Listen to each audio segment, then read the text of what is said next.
ভারত পাকিস্তান সীমান্তে ফের তীব্র উত্তেজনা। জম্মু কাশ্মীরের পেহেলগাঁওয়ে ভয়াবহ হামলায় রক্তাক্ত হল উপত্যকা। নিহত অন্তত ২৬ জন। কেউ সেনা নন, কেউ সরকারি কর্মকর্তাও নন। সবাই ছিলেন ঘুরতে আসা নিরীহ পর্যটক। এমন নিষ্ঠুরতা কাশ্মীরের সাম্প্রতিক ইতিহাসে নজিরবিহীন বলেই মনে করছেন বিশ্লেষকরা। মঙ্গলবার পেহেলগাঁওয়ে শান্তিপূর্ণ ছুটি কাটাতে আসা পর্যটকদের জন্য রূপকথার মতো দিনটি পরিণত হয় বিভীষিকায়। হঠাৎই শুরু হয় গুলিবর্ষণ, বিস্ফোরণ আর আতঙ্কের রাজত্ব। মুহূর্তেই লুটিয়ে পড়ে প্রাণ, স্তব্ধ হয়ে যায় স্বপ্ন।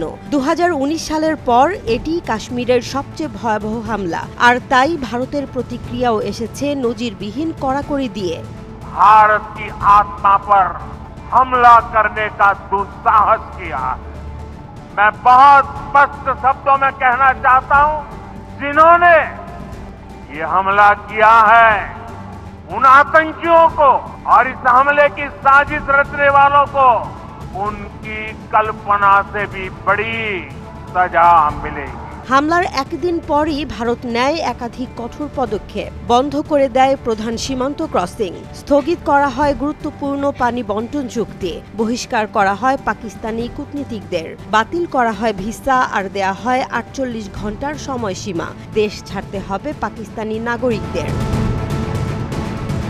ভারতের প্রতিরক্ষা মন্ত্রী রাজনাথ সিং জানিয়েছেন, প্রতিশোধ আসবেই, শুধু হামলাকারীদের বিরুদ্ধে নয়, যারা এই ষড়যন্ত্রের পেছনে রয়েছে তাদের দিকেও নিশানা করা হবে। বিশ্লেষকরা বলছেন, প্রশ্নটা এখন কবে, কি করে, আর এর মূল্য কত। সামরিক ইতিহাসবিদ শ্রীনাথ রাঘবনের মতে এটা হতে পারে এক ধরনের বার্তা, যার লক্ষ্য একদিকে দেশের জনগণ আর অন্যদিকে পাকিস্তান।